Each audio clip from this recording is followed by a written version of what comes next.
পঞ্চায়েত নির্বাচনে জিপি সভাপতি হলেন স্বামী আর স্ত্রী হলেন আঞ্চলিক পঞ্চায়েত সদস্য। কাছাড় জেলার বদরপুর মাছিমপুর জিপিতে চমক দেখালেন বিজেপির সংখ্যালঘু নেতা। স্বামী স্ত্রীর হাতেই থাকলো বদরপুর মাছিমপুর জিপির আগামী 5 বছরের ভবিষ্যৎ কর্মপন্থার যাবতীয় কর্তৃত্ব।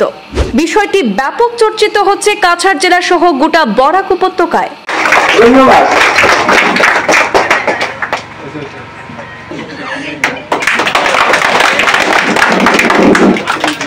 এবারে পঞ্চায়েত নির্বাচনে গেরুয়া দল কাছাড় জেলায় নতুন নজির গড়েছে। বিষয়টি যেমন আলোচনা হচ্ছে, তেমনি ব্যাপকভাবে পাল্লা দিয়ে সমালোচনাও হচ্ছে। একটি সংখ্যালঘু পরিবারে জোড়া পদ্ম ফোটার সফলতাকে অনেকেই পরিবারতন্ত্রের নমুনা হিসাবে উল্লেখ করছেন। বদরপুর মাছিমপুর জিপিতে গেরুয়া দল বিজেপি থেকে আঞ্চলিক পঞ্চায়েত সদস্য হিসাবে নির্বাচিত হয়েছেন ইয়াসমিন সুলতানা। আর একই জিপির গৃহ ওয়ার্ডে নির্বাচিত হয়েছিলেন তার স্বামী আবুল হোসেন। ভাগ্যচক্রে সংখ্যালঘু বদরপুর মাছিমপুর জিপি গঠনে সংখ্যাগরিষ্ঠ সদস্যদের সমর্থনে বিজেপি সমর্থিত নির্বাচিত সদস্য আবুল হোসেন জিপি সভাপতি নির্বাচিত হয়ে স্ত্রীর পর এবার চমক দেখালেন স্বামীও।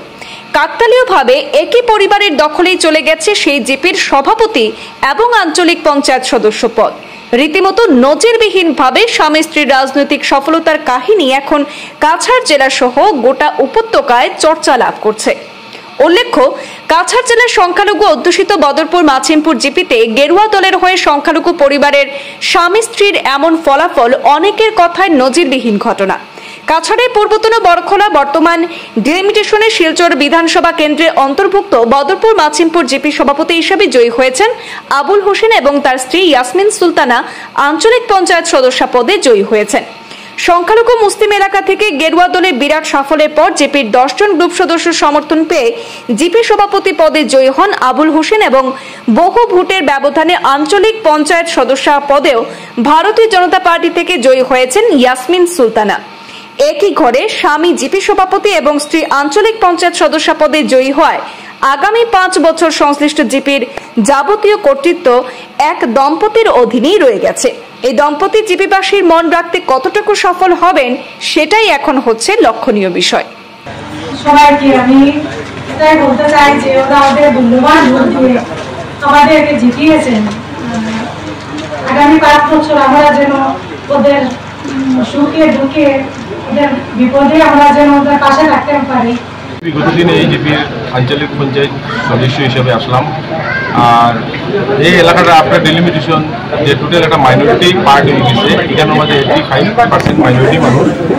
আর বিশেষ করে ইলেকশনের সময় মানুষের এটা কোনো আমরা এমন কোনো বিল হয়েছে না যে এই জায়গার মাঝে, কারণ কত হয়েছে বিজেপি মানে নরেন্দ্র মোদী সরকারের বা মাননীয় মুখ্যমন্ত্রী হিমন্ত বিশ্ব শর্মা সরকারের যে অনুদান আমরা উপযুক্ত সময়ে মানুষের হাতে বাস্তবায়ন করার আমি মনে করি যে আমরা মোটামুটি একটা সাকসেস হয়েছি। এর কারণে আজকের দিনে আমার যে পরিবারের মাঝে আমি বিগত দিনগুলো এপি বা বর্তমানে এপি আমার মিসেসে বানানো হয়েছে বা এখানে আবার আমার সভাপতিও নির্বাচিত করা হয়েছে।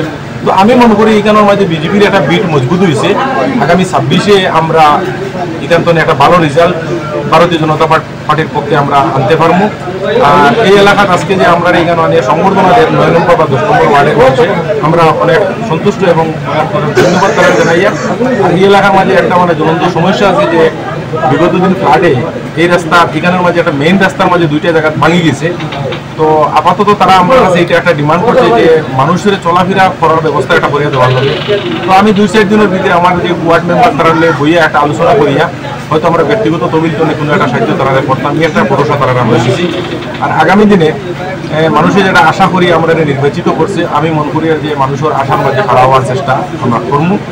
আর বর্তমানে এখানের মাঝে যে বিজেপি বা কংগ্রেসের এরকম কোনো কথা আর হয়েছে না। আমি আশা করি যে বিজেপি মানে 26-এর মধ্যে পূর্ণ কংগ্রেস মুক্ত হয়ে যাবো এখানের মাঝে। আমরা এটাই আশা রাখি আগামী দিনে কাজ করবো।